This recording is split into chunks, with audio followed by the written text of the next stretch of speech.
राधे राधे भक्तों, नवरात्रि के दूसरे दिन माँ ब्रह्मचारिणी को समर्पित है। तो आइए सुनते हैं माँ ब्रह्मचारिणी की कथा। माँ दुर्गा की नवशक्ति का दूसरा रूप ब्रह्मचारिणी का है। यहाँ ब्रह्म का अर्थ तपस्या से है। माँ दुर्गा का ये स्वरूप भक्तों और सिद्धों को अनंत फल देने वाला है। इसकी उपासना से तप, त्याग, वैराग्य, सदाचार और संयम की वृद्धि होती है।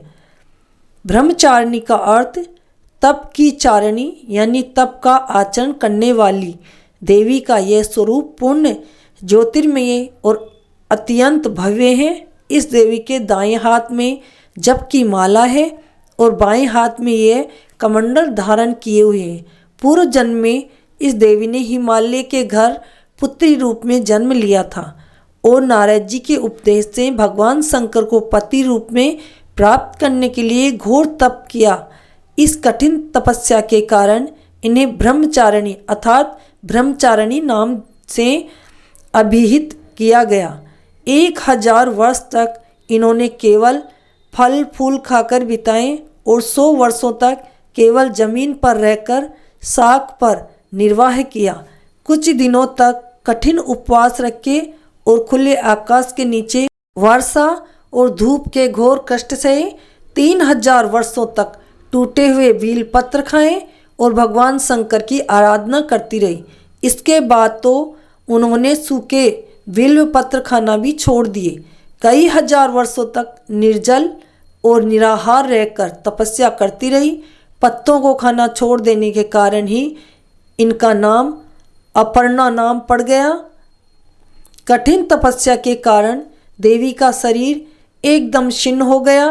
देवता, ऋषि, सिद्धगण, मुनि सभी ने ब्रह्मचारिणी की तपस्या को अभूतपूर्व पुण्य कृत्य बताया, सराहना की और कहा, हे देवी, आज तक किसी ने इस तरह की कठोर तपस्या नहीं की। यही तुम्ही से ही संभव थी। तुम्हारी मनोकामना परिपूर्ण होगी और भगवान चंद्रमौली शिव जी तुम्हें पति रूप में प्राप्त होंगे। अब तपस्या छोड़कर घर लौट जाओ, जल्द ही तुम्हारे पिता तुम्हें बुलाने आ रहे हैं। इस देवी की कथा का सार यह है कि जीवन के कठिन संघर्षों में भी मन विचलित नहीं होना चाहिए। माँ ब्रह्मचारिणी देवी की कृपा से सर्व सिद्धि प्राप्त होती है।